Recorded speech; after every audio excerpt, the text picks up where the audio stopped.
दृश्य स्वर्गलोक में भगदड़ मची हुई है। सभी यमदूत इधर उधर भाग रहे हैं। तभी यमराज चित्रगुप्त से कहते हैं,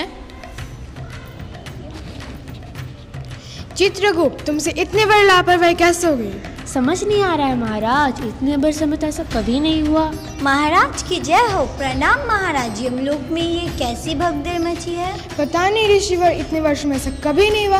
पृथ्वी लोक में 5 दिन पहले भोलाराम नाम के एक व्यक्ति की मृत्यु हुई थी। 5 दिनों पहले।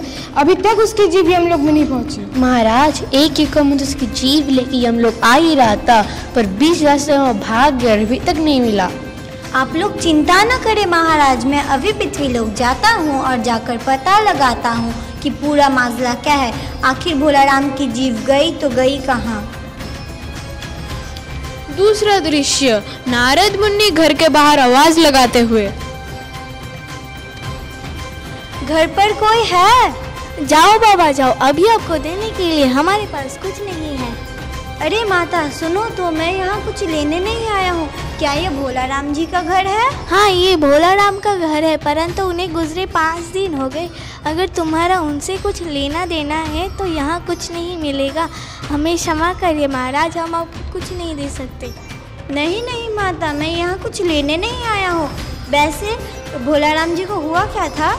होना क्या है महाराज, 5 साल हो गए रिटायर हुए, पर अभी तक पेंशन चालू नहीं हुआ। क्या करते बेचारा, धीरे धीरे सारा जिम्मा पूंजी खा गया। घर के बर्तन भाड़े सब बेचकर खा गए। अंत में धीरे धीरे गरीबी और कमजोरी से उसका शरीर पिघलने लगा और 5 दिन पहले उसके कमजोर शरीर ने भी उसका साथ छोड़ दिया। बहुत अफसोस की बात है। वैसे आपको उनसे क्या काम था? आप तो किसी मत के स्वामी लगते हैं। अगर हो सके तो उनका पेंशन चालू करवा दीजिए, तो हमारा भी कुछ उपकार हो जाए। वैसे माता, मैं तो हूँ एक सन्यासी। आपने जब कहा तो मैं कोशिश करके देखूंगा, पर आप ज्यादा अपेक्षा मत रखिएगा। तीसरा दृश्य सरकारी दफ्तर, जहाँ एक चपरासी बैठे बैठे सो रहा है। सुनो भाई सुनो, मुझे भोलाराम नाम के व्यक्ति का पेंशन चालू करवाना था। अरे बाबा, क्या बोले? कौन भोलाराम? अरे उसने तो बहुत सारे पेंशन आवेदन पत्र जमा किए थे, पर उसके सारे आवेदन पत्र हवा में इधर से उधर उड़ गए। उड़ गए मतलब? कैसे उड़ गए? उड़ गए मतलब उड़ गए। वैसे उसने आवेदन पत्र पर वजन जो नहीं रखा था। वजन मतलब? अरे बाबा, सन्यासी होकर इधर उधर कहाँ भटकोगे? आप सीधे बड़े बाबू के कमरे पे जाए, उससे बात कर ले, आपका काम जल्दी हो जाएगा। चौथा दृश्य नारद मुनि बड़े बाबू से बात करते हुए, मुझे भोलाराम नाम के व्यक्ति का पेंशन चालू करवाना था। अरे महाराज, ये आपका मंदिर नहीं है जो बिना पूछे घंटा बजाने आ गए। मुझे आपके चपरासी ने अंदर भेजा जो बाहर बैठे बैठे ऊँघ रहा है। मुझे भोलाराम नाम के व्यक्ति का पेंशन चालू करवाना था। भोलाराम? अरे उसकी दरख्वास्त तो यहाँ वहाँ उड़ रही है। अगर आप उस पर वजन रख दे तो अभी पेंशन चालू हो जाएगी। बिना वजन के उसकी दरख्वास्तें इधर से उधर उड़ती रहेगी। अरे जिससे देखो वही सिर्फ वजन वजन कर रहा है। रखी तो है यहाँ इतनी पेपर वेट, एक रख दीजिए आप उसकी दरख्वास्त के ऊपर।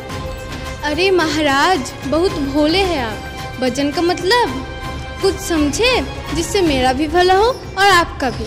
वैसे महाराज, मैं तो हूँ एक सन्यासी, मेरे पास आपको देने के लिए कुछ भी नहीं है। है तो क्यों नहीं है?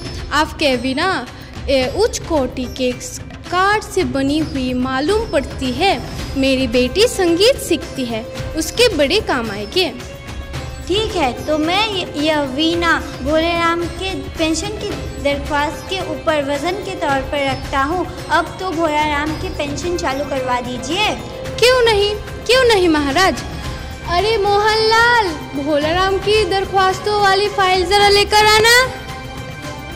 भोलाराम की भोलाराम। हाँ, मैं ही भोलाराम। क्या मेरा पेंशन की चिट्ठी आई है? तो देखा आप सबने किस प्रकार भ्रष्टाचार और घूसखोरी किसी व्यक्ति की आत्मा तक को भी परेशान कर देती है। धन्यवाद।